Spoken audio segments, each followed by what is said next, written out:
Valentina Sinclair had been sketching fashion design since she was 5 years old, dreaming of seeing her creations on runways around the world. At 24, she was working as a junior designer at Marc & Couture, one of the most prestigious fashion houses in Paris. But her boss was about to teach her a cruel lesson about the dark side of the industry.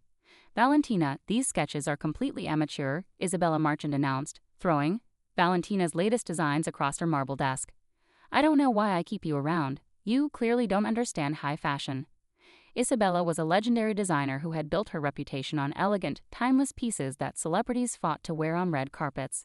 She was known for her perfectionism, her cruelty to assistants, and her ruthless business tactics.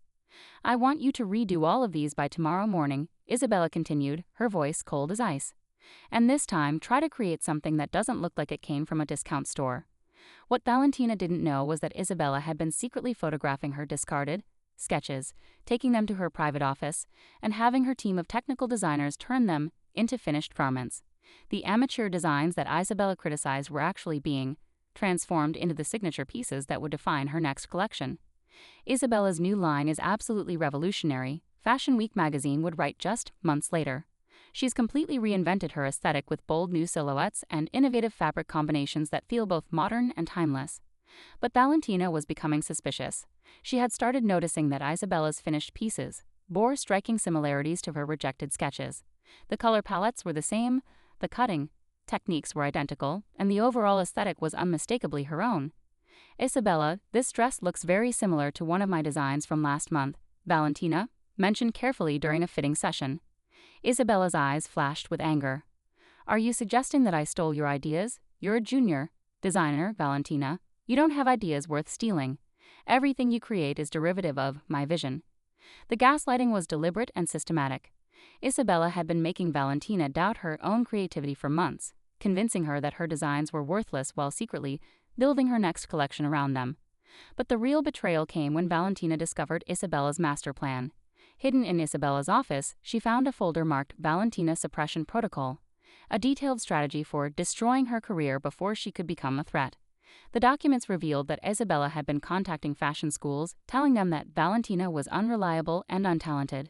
She had been reaching out to other fashion houses, spreading rumors about Valentina's unstable personality and lack of professionalism. She was systematically destroying Valentina's reputation in the industry before she even had a chance to build one. Subject shows concerning signs of delusional thinking, Isabella had written in a report she was planning to send to fashion industry executives. Claims credit for designs that are clearly beyond her skill level. Recommend blacklisting from all major fashion houses. But the most devastating discovery was that Isabella had been filing patents for Valentina's designs under her own name. She was legally stealing Valentina's intellectual property and making it impossible for her to ever prove ownership of her own creations.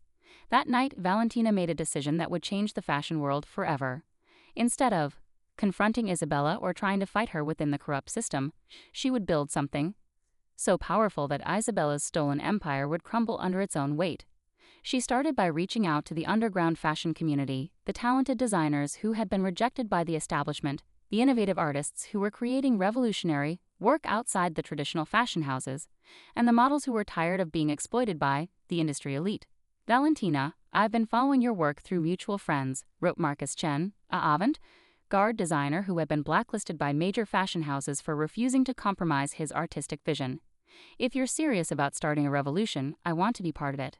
Marcus wasn't alone. Within weeks, Valentina had assembled a coalition of the most talented outcasts in the fashion world. They were designers who had been rejected for being too innovative, too diverse, or too unwilling to conform to Isabella's outdated vision of what fashion should be.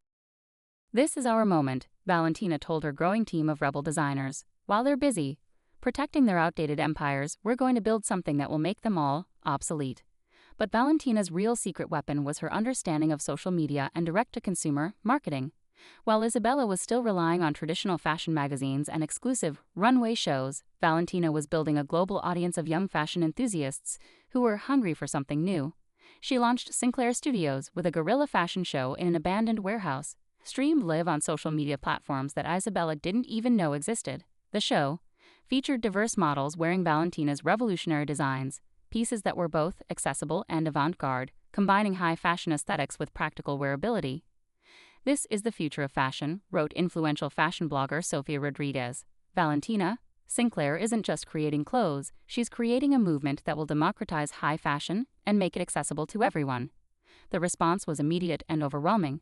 Valentina's designs went viral, her warehouse show was viewed by millions of people around the world, and orders started pouring in from customers who had never been able to afford high fashion before. But the real victory came when fashion critics began comparing Valentina's new collection to Isabella's latest work. The similarities were undeniable, but now everyone could see that Valentina's versions were more innovative, more wearable, and more authentic than Isabella's stolen interpretations. The rise of Valentina Sinclair. How one designer is revolutionizing fashion. Read the cover story in Vogue, featuring Valentina in one of her own designs, standing in her new studio, surrounded by her diverse team of collaborators. The investigation that followed was swift and brutal. Fashion journalists began examining the timeline of Isabella's innovations and comparing them to Valentina's employment records. The evidence was overwhelming.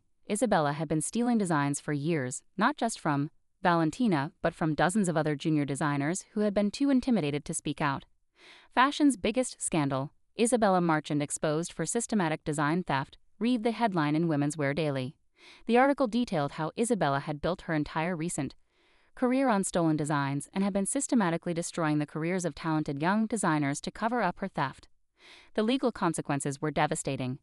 Isabella faced lawsuits from multiple designers, her fashion house was investigated for fraud, and major retailers began canceling orders for her collections. But the social media backlash was even worse. Videos of Isabella's cruelty to assistants went viral, exposing her toxic behavior to millions of viewers. Meanwhile, Valentina's empire continued to grow exponentially. Sinclair Studios had become the most talked about fashion brand in the world, with celebrities fighting to wear her designs and fashion schools teaching courses on her revolutionary business model. From stolen designs to global empire, how Valentina Sinclair changed fashion forever. Read the cover story in Business of Fashion, featuring Valentina as she stood in her new flagship store in New York, surrounded by the diverse team of designers who had helped her build her empire. The ultimate revenge came when Valentina's company went public, making her worth over $800 million and establishing her as the youngest female billionaire in fashion history. Her IPO was one of the most successful in fashion industry history, and her stock price continued to soar as more customers embraced her vision of accessible luxury. Isabella, meanwhile, had been forced to declare bankruptcy. Her fashion house was closed, her reputation was destroyed, and she was facing criminal charges for intellectual property theft. The woman who had once been considered a fashion icon was now working as a freelance seamstress, trying to rebuild her life from scratch. I heard Isabella is taking in alterations now, Valentina's assistant mentioned during a fitting for her latest collection. She's working out of a small shop in the suburbs. Valentina's response was gracious but firm. I don't take pleasure in anyone's downfall, but I'm glad the truth finally came out. The fashion industry is better when it rewards real talent instead of protecting thieves.